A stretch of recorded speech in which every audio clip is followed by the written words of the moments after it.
Alcohol, a legal substance at 18 years of age, and advertising, literally seen everywhere, are two areas that Nathan, Richard, Dream and myself have elaborated on and will present in full depth for you this afternoon.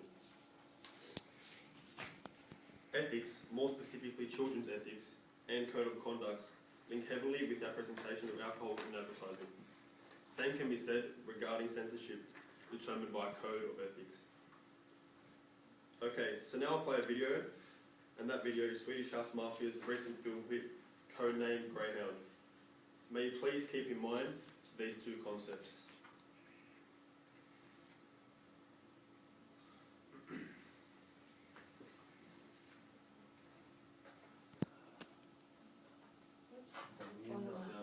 On the camera. Here. It's on 20.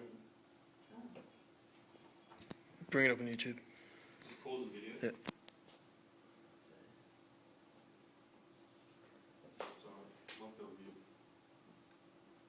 Can we try to get out of it? Yeah. There we go. Oh, there you go. Play on the So guys, just remember this is the actual film clip, music here by Swedish House Mafia.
As you just guys saw at the end with Absolute Vodka,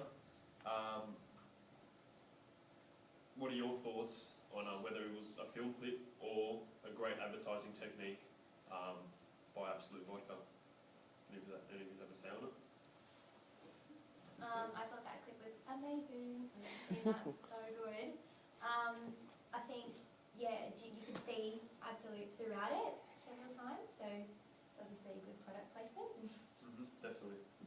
And just remember that Swedish House Mafia are world renowned and inspiration for young musicians.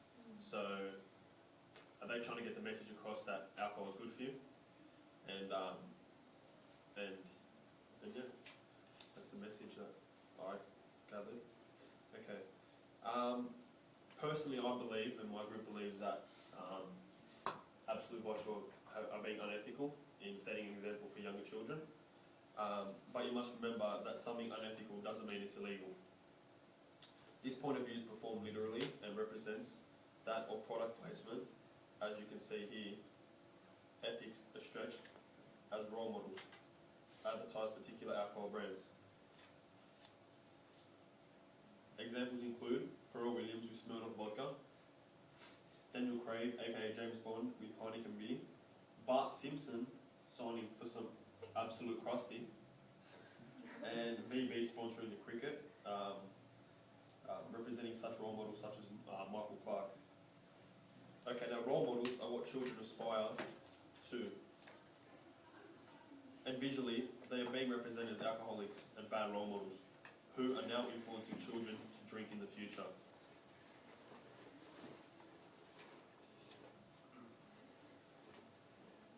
And just based on that video, let's see what the evidence has to say. Denotations. Okay. Groups of people come to meet up at a deserted plain to watch bionic greyhound racing. Music video follows upbeat competition between three greyhounds and the tension and suspense accumulated by the race, the observers and the music. Flash appearance of the alcohol Absolute Vodka throughout. Now, the meaning of the actual video. Connotations. The masquerade ball-like theme conveys a sense of an enigmatic, futuristic fantasy. The upbeat frequency of the tutored fantasy, like visuals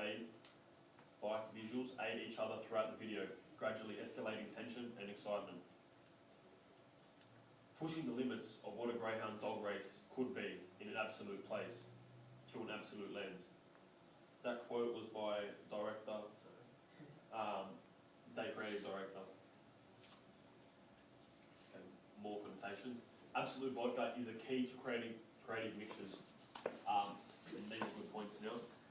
DJs have control over the beat, the hounds have control over the battlefield, and consumers of Absolute Vodka have control over the absolute taste. Furthermore, Swedish House Mafia produces the best music mix, whilst Absolute produces best lines of mixed cocktails. So that's the relationship between the music industry and alcohol in this case. Okay, Jonas Taylor, VP of Global Marketing at the Absolute Company, came out with this statement. We're adding music to mixology and making hit tracks to go with our hit cocktails. We always expect our consumers to remember the taste of a perfect cocktail. Now they are going to remember what it sounds like. It is apparent that Taylor compares taste of cocktails and the sound of the song Greyhound, further posing links to music and alcohol and how that would be a perfect hit. Censorship, as I've said, is determined by a code of ethics on a particular platform or across devices. So how are advertisers adapting to the new market? Through YouTube, of course. YouTube is a platform that is defined by a different code of ethics than that of television broadcasting. Fact that 4 billion videos are viewed every day. Censorship role regards to the terms and conditions that are breached by YouTube users and channels. If terms and conditions are breached, YouTube will delete that video. Its stance on advertising ultimately relates to the individuals themselves. Section 6B states, you shall be solely responsible for your own content and the consequences of submitting and publishing your content on the service. Section 6F states, YouTube does not endorse any content submitted to the service by users or other licenses or any opinion. Furthermore, the question is, who else is watching? Statistics aren't directed at teenagers and drinking, but the restrictions are not set in place to censor such a large portion of user traffic. Specific target markets or target advertising for an ad like this video we just showed is both males and females, aged 18 to 24. And here are some statistics. That 6.2 million of 9.2 million are online that are males.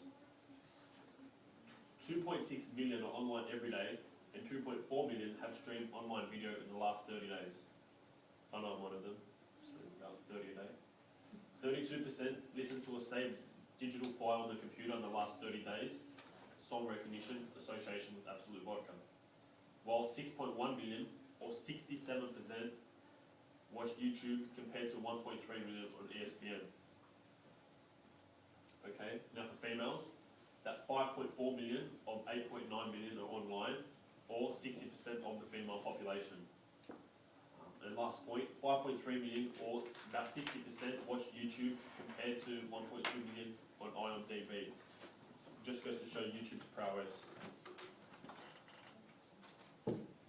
Okay, in conclusion, censorship outlines how it's difficult to separate the music video from the advertisement, and unless a video breaches terms and conditions of user agreement, it can be defined as an ethical standard.